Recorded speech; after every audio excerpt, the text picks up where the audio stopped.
But she's threatening to call off the engagement if I insist on a prenup. I can't lose her, Dad. There's got to be another way. Hey, I'm Steve, and I can't believe I'm actually doing this. My hands are trembling as I adjust my tie for what feels like the 100th time. The rooftop looks stunning. I've got to hand it to my assistant for setting it all up. Candles everywhere, twinkling like stars against the city skyline. It's perfect. I check my pocket again. Yep, the ring's still there. It's a beauty. A diamond that catches the light just right. It cost me a small fortune, but she's worth every penny. Oh, speaking of her, where is she? I glance at my watch. She should be here any second. The elevator dings and my heart skips a beat. There she is, looking breathtaking in that red dress I love. Her eyes widen as she takes in the scene. "Steve, what's all this?" she asks, a smile playing on her lips.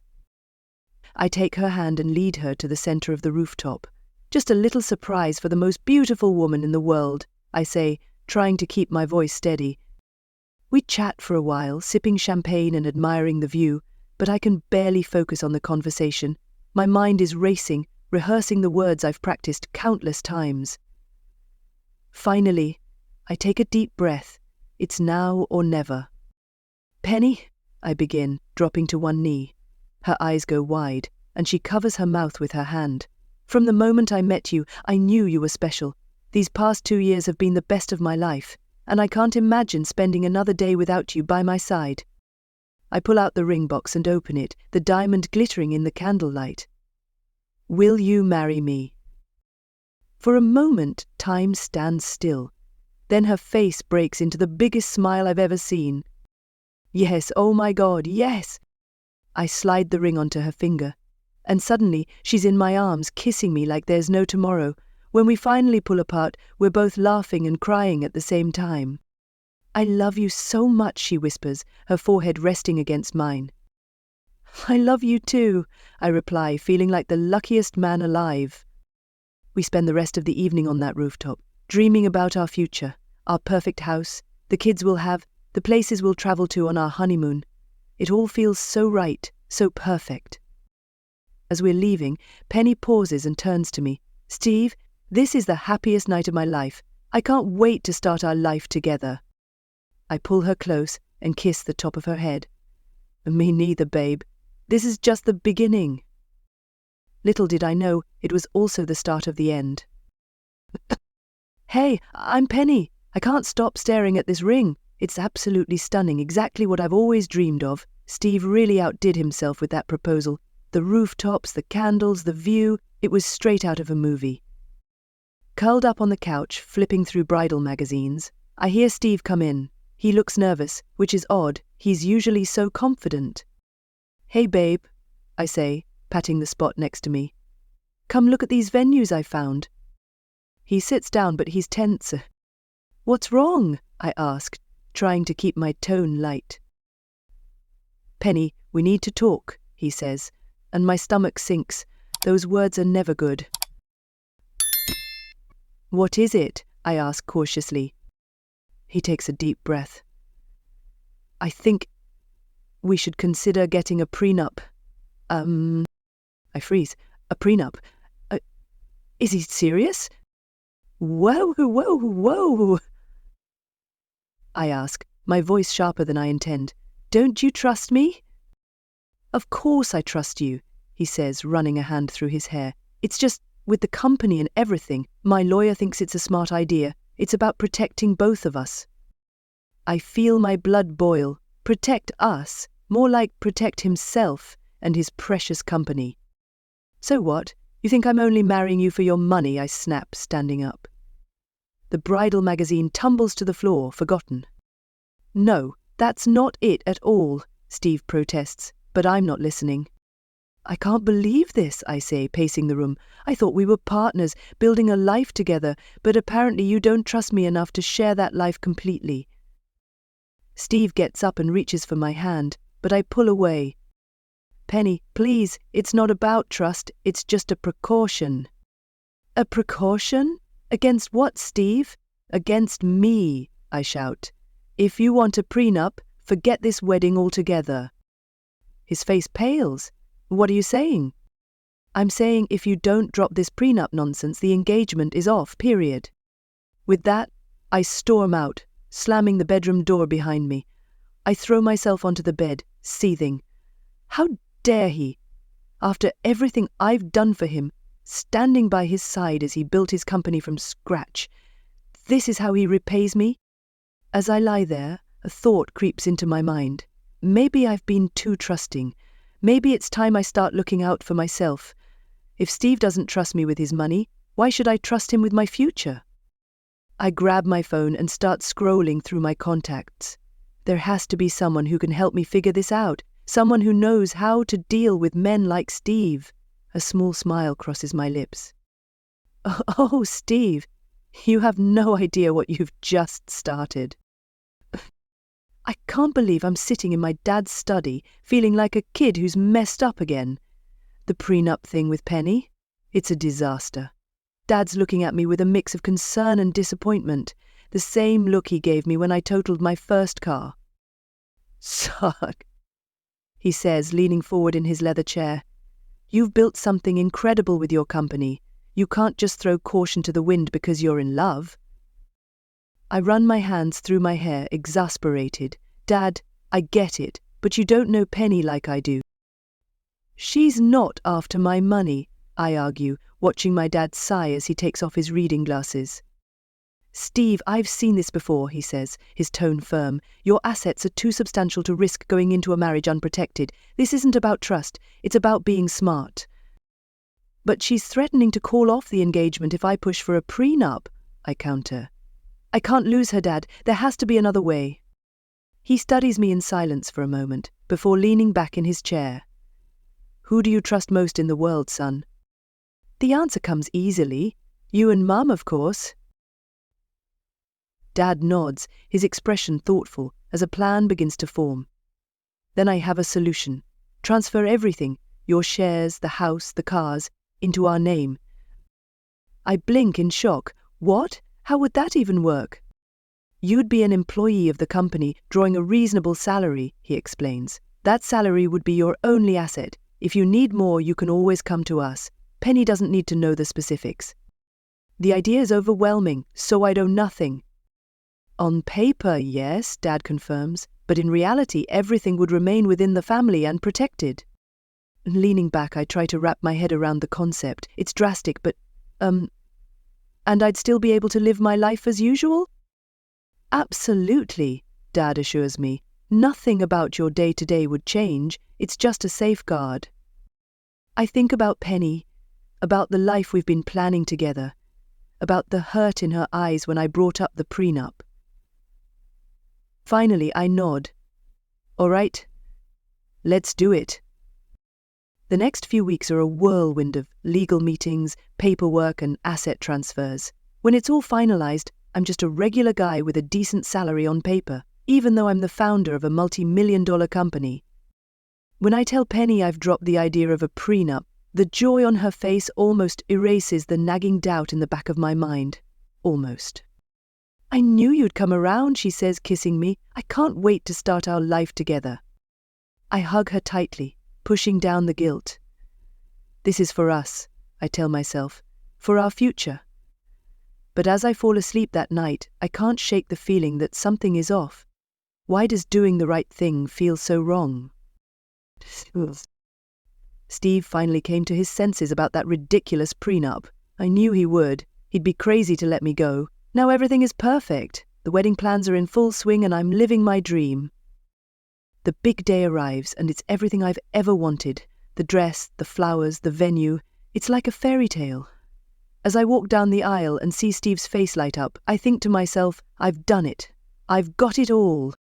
The reception is a blur of champagne, dancing, and endless congratulations. Everyone keeps telling us how perfect we are together, how lucky we are, if only they knew. Months go by, and married life settles into a predictable rhythm. Nice house, fancy events, charity galas, all the trappings of success. But something feels off. Steve is always at work, and when he's home, he's distant. Where's the excitement, the passion? At a business dinner one night, I meet Chad. He's everything Steve used to be. attentive, fun, full of compliments. When he asks for my number, I hesitate for only a moment before giving it to him. Our first meeting is just coffee. Innocent, I tell myself, but coffee turns into lunch and lunch leads to drinks. Before I know it, I'm at Chad's apartment doing things no married woman should be doing. And the strangest part? I don't feel guilty. Not really. Steve's been so dull lately, so wrapped up in his work. A girl has needs, right? Chad isn't the only one. There's Michael from the gym, Sarah from yoga class, and a few others whose names aren't worth remembering. A girl should be allowed to experiment, shouldn't she? One evening, as I'm getting ready for a girls' night out, aka a steamy date with Chad, Steve tries to bring up having kids. Kids? I laugh, adjusting my dress in the mirror. Honey, I'm not ready to ruin this body just yet. Besides, we're having too much fun, aren't we? The hurt on his face almost makes me feel bad. Almost. Then I think about the prenup incident, how he didn't trust me. Turns out he was right not to. As I head out the door, I smirk to myself. Poor naive Steve. He has no idea what's coming. But that's fine. I'll play the devoted wife for now. After all, I have bigger plans, and they all start with being Mrs. Steve Miller. This marriage, it's just my first step toward the life I truly want. And trust me, it's going to be one hell of a ride. I've been sitting in this leather chair for what feels like hours, staring at my phone. The screenshots are still there, mocking me. Penny with Chad, Penny with Michael, Penny with Sarah. Jesus Christ, within a year of marriage. My stomach churns. I feel sick, furious, betrayed. How could she do this after everything we've been through, after everything I've done for her? I want to throw up. I want to break something. I want to scream. The front door opens and I hear Penny's laughter float in. She's not alone. My blood boils, the audacity of this woman. I stand up, every muscle in my body tense with rage. Striding into the hallway, I clench my fists. The laughter dies, their smiles freezing on their faces. Steve? What are you doing home? Penny's voice is sharp, caught off guard. I thought you had a late meeting. I hold up my phone, my hand shaking with anger. Funny, I thought you did too. With Michael, or was it Sarah today? The color drains from Penny's face. Chad looks like he wants to disappear. Smart move. Get the hell out of my house, I growl. Chad doesn't need to be told twice. The door slams behind him. How long have you known? Penny whispers, her voice barely audible. Long enough to know you're a lying, cheating, pissy thief. I spit. The words are bitter on my tongue, but it feels good to finally say them. Penny's eyes narrow. Watch it, Steve. You don't want to do something you'll regret. I laugh bitterly. Regret? The only thing I regret is ever trusting you. I want to divorce Penny. For a moment she looks genuinely shocked. Then her expression shifts. Her eyes narrow, calculating. Fine, she says coldly. But don't think for a second this will be easy for you. I gave you the best years of my life, Steve. I deserve compensation. Compensation, I roar. For what? For lying? For cheating? For making a fool out of me? She steps closer, her face twisted into a sneer. For putting up with your boring workaholic self. For playing the perfect wife at your stuffy business dinners. I could have had anyone, Steve, but I chose you, and now I'm going to take you for everything you're worth. I want to laugh in her face. If only she knew. Go ahead, I say, my voice low and steady. We'll see you in court. I'll call my lawyer, Penny snaps, her eyes blazing with anger. He's the best in the city, and he'll make sure I get everything I deserve. Go ahead, I reply coldly, turning away. And while you're at it, get out of this house. Don't ever let me catch you here again. As I climb the stairs, I hear her voice rising in excitement as she speaks to her lawyer, likely imagining victory is already within her grasp. Let her believe she's winning. Let her think she's about to hit the jackpot. Bring on the lawyers, Penny. You wanted a war, you've got one. The courtroom buzzes with tension as I stride in, head held high.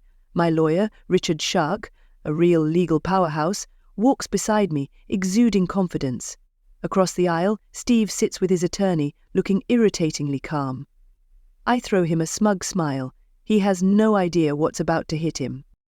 "I'll rise," the bailiff announces as Judge Harriet Stone enters. Her reputation for a no-nonsense approach makes her the perfect fit for this case. The proceedings begin, a flurry of legal arguments and strategic maneuvering. Richard paints me as the devoted wife who sacrificed her best years for a distant, work-obsessed husband. I have to admit he's good. Even I almost believe him. Then, the moment we've been waiting for arrives. Asset disclosure. Richard stands, his eyes gleaming. "Your Honor, we request full disclosure of Mr. Miller's financial assets, including company holdings, properties, and accounts." Steve's lawyer, a composed older man named Frank, calmly hands a folder to the judge. "Every relevant details are in this document, Your Honor," Frank says. Judge Stone reviews the folder with an unreadable expression before passing copies to Richard. He starts flipping through the pages, eager to uncover what we've worked so hard for. I lean forward, anticipating the long-awaited list of Steve's assets, but then something changes. Richard's confident smirk vanishes, replaced by a frown. He flips through the pages again, faster this time. "Is there an issue, Mr. Shark?" Judge Stone asks, glancing over her glasses. Richard clears his throat. Your Honor, there seems to be an error. These documents indicate that Mr. Miller's only assets are personal belongings and a modest salary." My stomach drops. "What?" "That's correct," Frank says smoothly. "My client is an employee of the company he founded. All major assets, shares, properties, and vehicles are owned by his parents." The courtroom tilts around me. This can't be happening. "Objection," Richard sputters. "This is clearly a ploy to hide assets." Judge Stone sighs. "Unless you have evidence of fraudulent activity, the court will accept these disclosures as accurate. Do you have any proof, Mr. Shark?" Richard frantically searches through his notes but comes up empty. I watch as the dollar signs fade from his eyes. The following weeks are a nightmare. Richard exhausts every resource, digging into Steve's finances in search of offshore accounts or hidden holdings. Every lead comes up empty. Meanwhile, the legal bills keep piling up. Sitting in Richard's office, I stare at yet another invoice I can't afford. My phone buzzes. It's Chad. "Hey babe, about this weekend," he starts. "Chad, I need a favor," I interrupt. "Can you lend me some money, just until the divorce is settled?" The silence is deafening. Then, "Yeah, about that. I think we should take a break. This whole divorce thing is getting messy, and I don't want to be involved." Before I can respond, the line goes dead. I stare at my phone, stunned. That rat. "Mrs. Miller," Richard's assistant pops her head in. "Mr. Shark needs to see you." When I enter Richard's office, he doesn't even offer me a seat. "Bianca, I'll be blunt," he says. "Unless you can settle your outstanding bills, we can no longer represent you." "But what about your no-win, no-fee promise?" I stammer. He lets out a humorless laugh. "That was based on the expectation of significant assets. Given the current situation, continuing would be a waste of resources." I leave the office in a daze, Richard's words echoing in my ears. "You might want to consider representing yourself, or finding a public defender." The next day I'm back in court, alone. Sitting at the defendant's table, I face the mess I've created. As Judge Stone calls the session to order, I catch Steve's eye. There's no gloating, no triumph, just a quiet pity that makes me want to scream. "Mrs. Miller," the judge begins, "I understand you're now representing yourself. Given Mr. Miller's financial disclosures and the lack of evidence to dispute them, do you have anything you'd like to add before we proceed to the final settlement?" I open my mouth, but nothing comes out. What could I say? That I'm sorry? That I ruined everything for a fantasy that turned to ash? I shake my head. "No, Your Honor, I have nothing to add." As Judge Stone announces the settlement, a fraction of what I'd dreamed of, I realize the full cost of my actions. I've lost my husband, my home, my lover, and my dignity. all for a payday that never existed. The gavel falls, sealing my fate. I step out of the courtroom, leaving behind the future I thought I'd secured. The life I schemed for? Gone. I'm right back where I started, only now with burned bridges and a tarnished reputation. For the first time since this began, I feel something resembling regret. Not for losing Steve, no, I'm not that sentimental, but for underestimating him, for believing I had him figured out.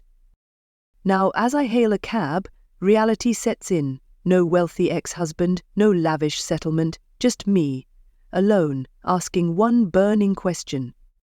Where the hell do I go from here?